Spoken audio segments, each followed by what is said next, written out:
담대한 투자 시간으로 이어가겠습니다. 오늘은 ETF 시장에 대해서 조금 더 구체적인 이야기 나눠볼 거고요. 여러분 다 알고 계시죠? 엔화가 어제장에서 34년 만에 최저로 떨어졌습니다. 김민 본부장이 어제까지 일본 출장을 다녀와서 조금 더 생생하게 투자 전략을 세워주신다고 하니까요. 기대해 주시죠. 미래에셋 자산운용의 ETF 운용 부문 김민 본부장을 모셨습니다. 어서 오십시오. 네, 안녕하십니까. 네, 어제 엔화의 움직임 참 시장에서 그렇죠. 많이 다뤄졌는데 신고가 네. 최저를 갱신했는데요. 어제 또 일본에 계셨네요. 그렇죠. 어제 제가 왔으니까 이제 월요일 날 아침 비행기로 가서 어제 오후 비행기로 와서 3일 동안 아주 타이트한 일정으로 많은 일본의 금융 관계자들을 미팅을 아주 시간을 쪼개서 만나고 왔습니다. 놀고 온 게 아니라고 제가 방송 전에 물어보니까 그 말씀을 하시고 싶어서 시간 쪼갰다라고 지금 네네. 말씀해 주셨는데요. 구체적인 이야기 하나씩 좀 풀어 나가 볼 텐데 일본 엔화 관련해서 저희가 ETF 관련 소식을 드릴 거고요. 네. 그 전에 좀 3월 한 달 동안 개인들의 사랑을 꾸준히 받았던 순매수 가장 많았던 그런 상품은 어떤 것들이 있었을지부터 알려주시죠. 네. 먼저 3월에 개인 순매수 상위 상품들을 말씀드리도록 하겠습니다. 제가 준비하면서 봤더니 아직도 시장의 유동성이 굉장히 풍부한 것 같고요. 그 두 번째로는 일본 관련된 ETF를 이따 말씀드리겠지만 네. 그럼에도 불구하고 미국에 대한 의존도가 특히 개인분들은 굉장히 컸다라는 생각이 들더라고요. 그래서 미국 시장의 대표 지수, 미국 반도체, 미국 채권형, 미국 인컴형까지 아주 거의 다 미국으로 국내 주식형은 거의 없었고요. 다 미국 관련된 그런 ETF들이 1위부터 10위를 차지했습니다. 첫 번째로는 아까 말씀드렸다시피 시장의 유동성이 풍부하다 보니까 제가 늘 끝판왕이라 말씀드리는 1년 CD ETF가 뭐 1,500억 그리고 750억이 들어오면서 1위 5위를 차지했습니다. 그만큼 시장 유동성이 풍부하고 많은 분들이 개인 투자가들이 ETF로 파킹 통장, 자기들의 여유 자금을 운용하고 있다 이렇게 말씀드릴 수 있을 것 같고요. 2위부터 보시면 일단은 S&P 500, 미국의 대표 지수죠. 그래서 지금 보시면 대표 지수들이 있습니다. 그리고 미국의 대표 ETF들이 있는데 스탁골을 보시면 재밌는 게 굉장히 커요. 네. 타이거 미국 S&P 500이 거의 3조, 그다음에 타이거 미국 필라델피아 반도체 나스닥이라는 그러니까 반도체 ETF 중에서 가장 스탁골 높은 ETF인데요. 2조 2천억. 그리고 우리가 뭐 아주 좋아하는 미국 나스닥 타이거 미국 나스닥 보면 3조거든요.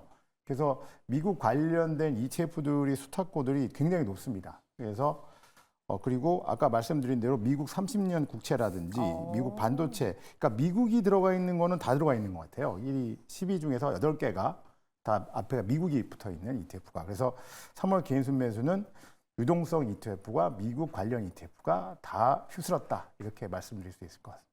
와, 미국이란 단어가 붙은 게 3월 한 달을 휩쓸었다. 그렇죠. 이렇게 말씀을 네. 주셨는데요. 자, 그러면 이제 3월이 끝나면 1분기도 끝납니다. 저희가 4월 1일과 함께 2분기를 맞게 될 텐데요. 좀 더 크게 볼까요? 3월 이야기 넘어서서 1분기까지 크게 봤을 때 가장 수익률이 좋았던 ETF에는 어떤 것들이 있었어요? 아까 이제 미국 매수세는 이제 미국 쪽으로 많이 들어왔는데 네. 저도 조사해 보니까 이제 수익률 측면에서는 그래도 한국 국내 주식형이 1등에 올라와 있더라고요. 그래서 타이거 코스닥 150 바이오테크인데요. 제가 이제 요게 왜 이렇게 수익률이 네. 1분기에만 42.48% 굉장히 높은 수익률 1위였거든요. 지금 대한민국에는 한 870개의 ETF가 물론 이제 레버리지 인버스를 제외하고 나면 뭐 한 600개 정도 남을 것 같은데 그 ETF 중에 가장 수익률이 좋은 ETF였으니까요. 그래서 타이거 코스닥 150 바이오테크를 찾아봤더니 그 HLB하고 알테오젠이 네. 높은 부분 비중으로 들어있거든요. 그래서 HLB가 5만 원에서 지금 10만 원 정도 제가 아까 확인해 봤더니 한 2배가 올랐고 알테오젠도 꽤 많이 한 2배 이상 올랐더라고요. 이렇게 오르면서 이제 ETF가 타이거 코스닥 150 바이오테크가 연초 대비 1분기에만 42.48% 올랐고요. 그다음에 또 재밌는 건 2위부터 6위까지가 다 글로벌 AI 반도체가 휩쓸었습니다. 이제 이름은 다 글로벌 AI 반도체인데 종목만 약간 틀리게 들어가 있는데 거의 다 비슷한 느낌의 ETF가 30% 이상 올라갔고요. 그리고 이제 저PBR 유일하게 저PBR ETF인 타이거 은행 고배당 플러스 탑10이라는 ETF가 30%로서 저PBR이 아직도 1분기에 굉장히 사랑을 많이 받았구나라는 것들을 알 수 있었고요. 그리고 뭐 AI 반도체 포커스 ETF 이렇게 알 수가 있었습니다. 보니까 AI 반도체가 중간에 껴있긴 하지만 결국 제일 많이 수익을 낸 데가 어딘지 1등을 궁금해하잖아요. 네네. 그게 지금 타이거 코스닥 150 바이오테크, 테크. 예, 예. 제약바이오.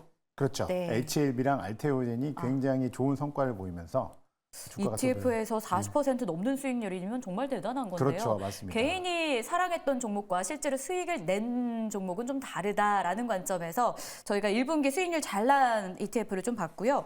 본격적으로 17년 만에 일본이 기준금리를 인상 발표하면서 이 내용을 좀 체크를 해봐야 될 것 같아요. 네. 엔저라던가 일본 주식시장에 대해서는 본부장님은 어떻게 보세요? 제가 3일 동안 아주 치열하게 네. 정말 많은 미팅들을 그 뭐 운용사, 증권사, 글로벌 IB 만나서 얘기를 해봤는데 제 느낌에는 굉장히 자신감에 차 있더라고요. 예, 잃어버린 30년에 대한 질문들을 굉장히 많이 했는데 그럼에도 불구하고 그렇게 생각하지 않았다는 걸 많이 느꼈고요. 특히 이제 엔고에 대해서 제가 질문을 많이 했습니다. 어쨌든 간에 지금 엔저 때문에 이런 수혜를 받은 거 아니냐라고 해서 엔고에 대해서 질문을 했더니 아주 몇 가지 아주 명쾌한 답변을 얻었습니다. 한 네. 세 가지로 정리를 해볼 수 있을 거예요. 물론 각 그 미팅 때마다 그 전문가들이 말하는 뭐 섹터나 이런 것들은 차이가 있었지만 기본적으로 자신감은 똑같았고요. 그 안에서의 몇 가지, 세 가지를 정리해 보면 첫 번째 말씀해 주신 게 이제 엔고가 되더라도 엔고가 만약에 미국의 리세션이 와서 경기가 침체해서 미국의 달러가 약해지고 반대적으로 일본의 엔화가 강해져서 그런 엔고라고 하면 일본 경기도 안 좋을 거다. 근데 지금 현재의 미국 경기를 보시면 굉장히 소프트 랜딩으로 좋게 흘러갈 가능성이 있거든요. 그러면 미국이 기준금리 인하를 하고 반대로 일본이 기준금리 인상을 하게 되면 당연히 이제 달러가 빠지고 엔고가 네. 되는데 그 상황 속에서 이제 미국의 경기가 견고하게 살아있기 때문에 충분히 일본 상품을 사줄 수 있기 때문에 일본의 경기는 나빠지지 않는다라고 얘기를 하더라고요. 또 의미 있는 얘기였고요. 두 번째로는 재밌는 게 작년에 이제 니케이 225가 엄청 많이 올랐지 않습니까? 그렇죠. 예. 그래서 3만 포인트 쭉 올라갔는데 그래서 그 자료를 보여줬는데 자료를 보니까 이제 외국인하고 그다음에 이제 BOJ, 뱅크 오브 재팬, 일본의 은행이나 일본 연금이 사서 이제 올랐는데 올해는 일본 개인들이 들어오고 있더라고요. 그래서 그 자료도 보니까 재밌었던 게 60대 이상이 전체 금융자산의 70%를 다 가지고 있더라고요. 70세도 한 30% 이상을. 그러니까 60세 이하의 사람들은 30%밖에 없는 거죠, 이제.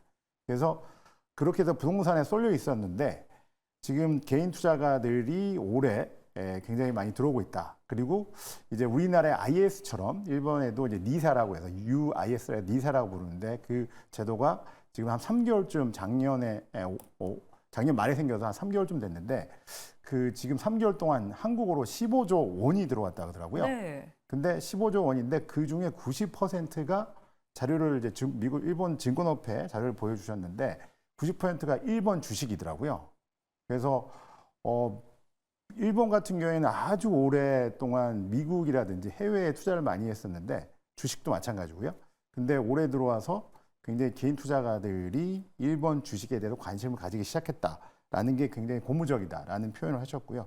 세 번째로는 이제 미중 간의 충돌에 의한 네. 그런 반사적 이익이 분명히 일본 시장에 도움이 될 것이다. 그리고 뭐 이따 말씀드린 일본 반도체 소부장에 관련된 부분들도 분명히 이 미중 간의 충돌에 의한 반세 이익으로 좋은 수혜를 입을 것이다. 라고 말씀해 주시면서 그런 엔고와 그리고 또 지금 렌고라고 일본의 노총이 있는데 지금 임금 인상을 할 예정이거든요. 임금 인상을 하더라도 그 임금 인상이 경기를 부양하는 효과가 있을 거라 생각하기 때문에 전체적으로 미팅한 모든 분들이 아주 긍정적으로 일본 주식시장에 대해서 좋은 피드백을 주셨습니다. 잃어버린 30년과는 다르게 좀 우상향을 보일 것이라는 긍정의 에너지가 느껴지는 것 같습니다. 자, 그러면 일본하고 관련된 ETF에는 어떤 것들이 있을지 이게 또 핵심 오늘 주제가 될 것 같은데요. 알려주시죠. 네네. 첫 번째 ETF는 타이거 일본엔 선물 ETF입니다. 네. 말씀드린 대로 연초 대비 수익률을 제가 봤더니 마이너스 2%더라고요. 왜냐하면 아까 말했던 최저치를 어저께 찍었으니까요. 근데 최저치를 찍었다는 거는 이제 바닥이 있으면 올라갈 때밖에 없기 때문에 제가 보기에는 어쨌든 간에 엔고로 갈 수밖에 없는 거고 엔고로 간다 그러면 이 타이거 일본의 선물만큼 좋은 투자의 대상이 없을 거라는 생각이 듭니다.